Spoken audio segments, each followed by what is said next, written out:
Hello जी, जय माता दी। कैसे हैं आप सभी?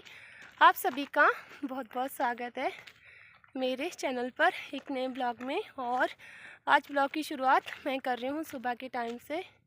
तो अभी मैं कहाँ जा रही हूँ वही मैं आज आप लोगों के साथ में शेयर करूँगी।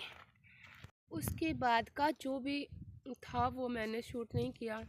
क्यों नहीं किया वो मैं अब आपको बताती हूँ कि मेरी तबीयत बहुत ख़राब हो रही थी। मेरा मन नहीं कर रहा था कि मैं बाज़ार में कैमरा उठाऊं और मैं वीडियो बनाऊं। और वैसे भी आजकल मेरा बिल्कुल मन नहीं करता वीडियो बनाने का। 3-4 दिन हो गए हैं। क्योंकि आपको पता है, अगर आदमी ना सही ढंग से हो, उसका माइंड फ्रेश हो, उसकी तबीयत सही हो, तब तो वो वीडियो बनाए।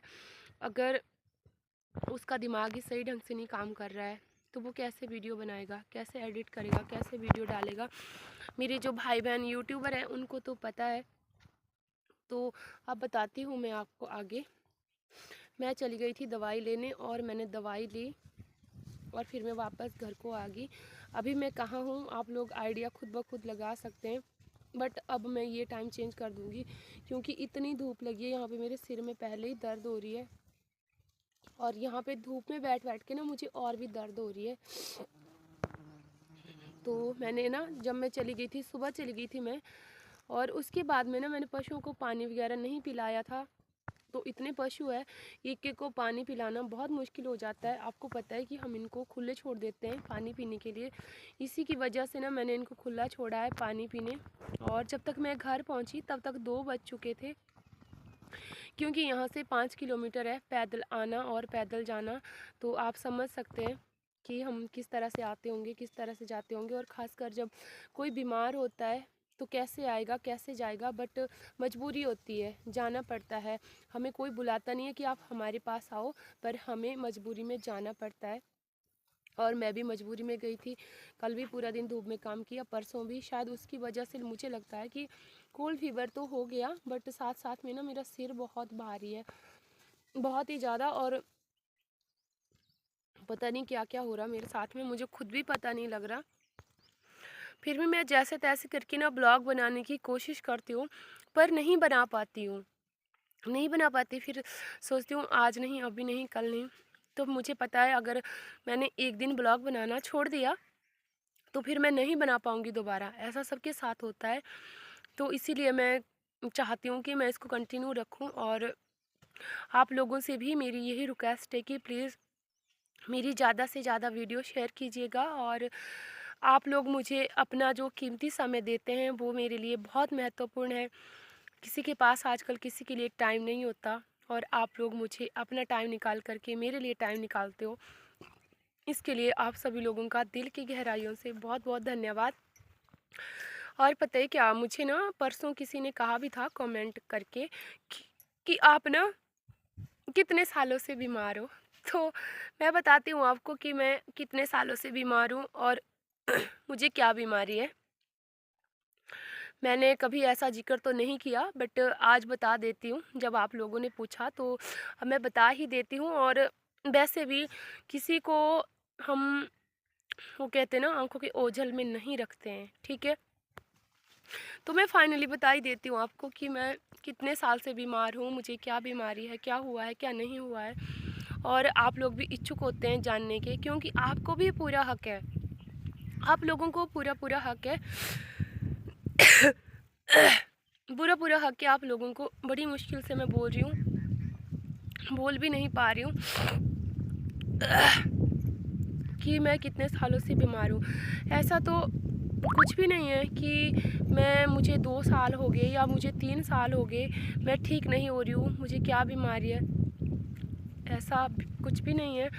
बट अभी मुझे लगता है कि जब से मैं यूट्यूब पे आई हूँ, सबसे बड़ी प्रॉब्लम यही है कि जब से मैं यूट्यूब पे आई हूँ उसके 6 महीने के बाद, यानी कि पिछले 1 साल से मैं कभी ठीक ही नहीं रहती हूँ। सही बताऊँ तो मैं ठीक ही नहीं रहती हूँ।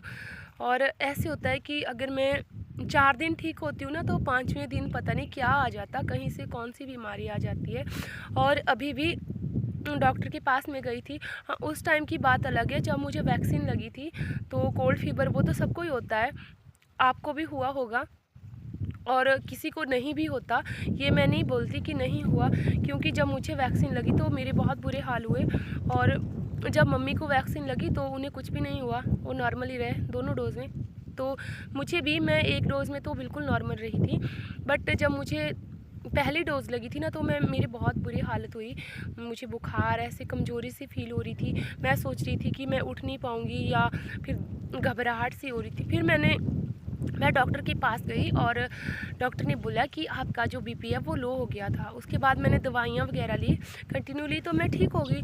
वैसे मुझे अब जाती हूँ, जैसे मैं आज गई थी डॉक्टर के पास दवाई लेने, तो बीपी मेरा नॉर्मल था, ना तो हाई ना लो। और मैंने बोला मुझे चक्कर से आ रहे हैं और मेरी तबीयत सही नहीं है, तो उन्होंने बोला कि ठीक है, हो सकता है आपका बीपी लो होगा या हाई हो गया होगा। तो जब डॉक्टर ने मेरा बीपी चेक किया तो मेरा बीपी नॉर्मल था, ना तो लो था ना हाई था। तो फिर क्या क्या बीमारी है? और ऐसा नहीं है, कई बार मैंने ना टेस्ट वगैरह भी करवाए, हो सकता है कि क्या पता मुझे कोई बीमारी होगी, बट कुछ भी नहीं है, कुछ भी नहीं है। बस आम सा मुझे लगता है कि मुझे कोल्ड फीवर हो गया, और फिर वो कोल्ड फीवर ऐसे होता है कि वो जाने का नाम ही नहीं लेता। तो बहुत सारे लोग कहते हैं कि आप ज़्यादा हार्ड वर्क करते हो, आपको उसकी वजह से हो जाता होगा, बट मैं ही क्या इतना ज़्यादा हार्ड वर्क करती हूँ क्या? और भी तो और लेडीज़ें हैं, और भी तो औरतें हैं, वो भी तो काम करती है, बच्चों के साथ घर संभालती है, काम करती है। उनको तो मैंने कभी ऐसा नहीं देखा कि उनको कभी ऐसी दिक्कत हुई होगी, ऐसी परेशानी हुई होगी। तो मुझे खुद भी समझ में नहीं आ रहा, और इसके लिए मैं गई थी एक बार, मैंने अर्की जा कर के दिखाया था डॉक्टर को, और वो लेडीज़ स्पेशलिस्ट डॉक्टर थे, उनको दिखाया, बट वहाँ से भी कुछ नहीं बोला उन्होंने, सब कुछ नॉर्मल था। तो इसके बाद में मुझे नहीं लगता कि मैं क्या, अब मुझे खुद ही पता नहीं है कि मुझे क्या बीमारी हो रही। मैं बस यही बोल सकती हूँ कि मुझे कोल्ड फीवर है, बाकी मुझे खुद भी पता नहीं है। जब डॉक्टर को ही पता नहीं है तो मुझे क्या पता होगा कि मुझे कौन सी बीमारी होगी, कितने साल से है, क्या है। बाकी मैं और क्या बताऊँ, बट एक बात सही है, मैंने नोट किया है, शायद जो मेरी बहनें होंगी, मेरी माताएं होंगी, मैं नहीं जानती कि मुझे हर एक चीज़ का नॉलेज है, हर एक चीज़ का ज्ञान है, और मुझे हर एक चीज़ आती है, मैं ये भी नहीं कहूँगी।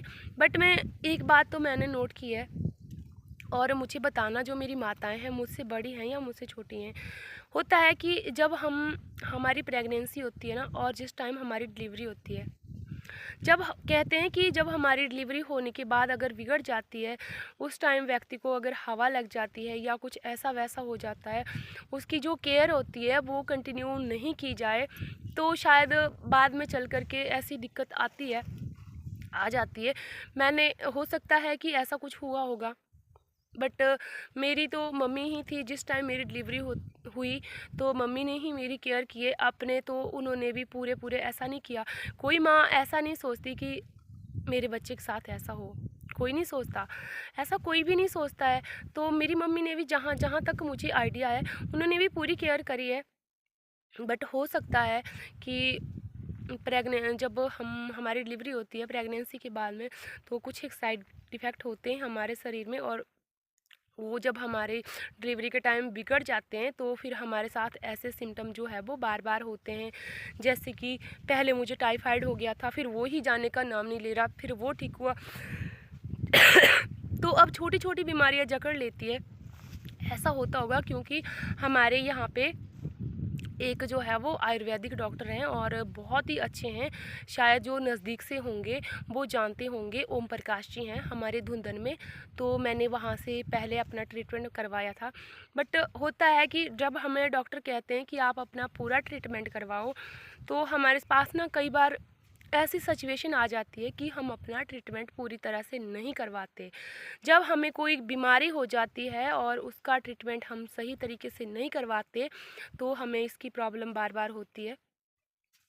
तो मैं देखूँगी, अभी तो फ़िलहाल मैं ये दवाई लेकर के आ गई हूँ आज, और यहाँ से मैं वैसे चले जाती हूँ, मैं डिस्पेंसरी में चले जाती हूँ, डिस्पेंसरी से दवाई ले लेती हूँ, बट मुझे यहाँ से आराम नहीं होता, क्योंकि जिस टाइम मेरे वंशु पैदा हुआ था तो वो 27-28 दिन का था।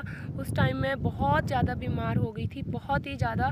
और मतलब ऐसे लगता था कि मैं अब नहीं बचूंगी, मेरी बचने की कोई उम्मीद नहीं थी। पर उस टाइम भी मुझे वहाँ पे ही जो आयुर्वेदिक डॉक्टर हैं उन्होंने ही मेरा इलाज किया था और वहीं से मैं ठीक हुई थी। पर सच बात है, अगर जब हम पहले कोई गलतियां कर देते ना, मेरी मम्मी कहते थे बेटा ऐसे नहीं खाना, ऐसे नहीं पीना, ठंड में नहीं जाना, बाहर नहीं जाना। बट नहीं, आपको अब तो हमारे पास नहीं है। बट जिस टाइम मेरा वंशु पैदा हुआ था उस टाइम हमारे पास ना 3-4 भेड़ें होती थी और यही जैसे दिन थे। तो वो था मेरे 25 दिन का था वंशु। तो ठंडे ठंडे पानी होते थे और गर्मियाँ होना स्टार्ट हो रही थी। तो मेरी मम्मी ने बोला कि जाओ, यहाँ पे पानी नहीं है और आप ना ये जो भेड़ें हैं इनको नहला के आओ। तो आपको पता है वो जो एकदम से कोई नॉर्मल इंसान भी होता है ना, अगर वो बैठा बैठा है, कुछ काम नहीं कर रहा है और जा कर के वो एकदम से ठंडे पानी में चला जाएगा तो वो बीमार नहीं होगा तो क्या होगा। तो वही जो भेड़ें हमने नहलाई थी ना, उसके बाद ही मेरे साथ ऐसा होता है कि जगह जगह जब बारी बारी से ये जो बुखार जुखाम में बिगड़ जाता है। बाकी ऊपर वाला है, जब तक उसने, मैं तो यही बोलती हूँ कि जब तक उसने हमारा जहाँ पे लिखा है ना, जैसे जैसे लिखा है वो होकर के रहता है। मैं कभी टेंशन नहीं करती, मैं कभी घबराती नहीं हूँ। बस मैं यही कहती हूँ कि जो होगा वो देखा जाएगा, जो होगा वो देखा जाएगा। बाकी भगवान जी जो भी मंजूर है, ज़्यादा मैं कुछ नहीं बोलती। और पता नहीं, अब तो वीडियो भी है मेरे पास, वैसे 2-3 वीडियो पड़ी है, बट जब मुझे एडिट करने का मेरा मन ही नहीं होता तो मैं कर भी नहीं पाती। तो जल्दी ही मैं आप लोगों के साथ में एक नया व्लॉग लेकर के जुड़ूंगी आप लोगों के साथ में, और मिलती हूँ एक नए ब्लॉग में। तब तक के लिए बाय बाय। आप सभी लोग अपना ध्यान रखिएगा, सेफ रहिएगा, सुरक्षित रहिएगा।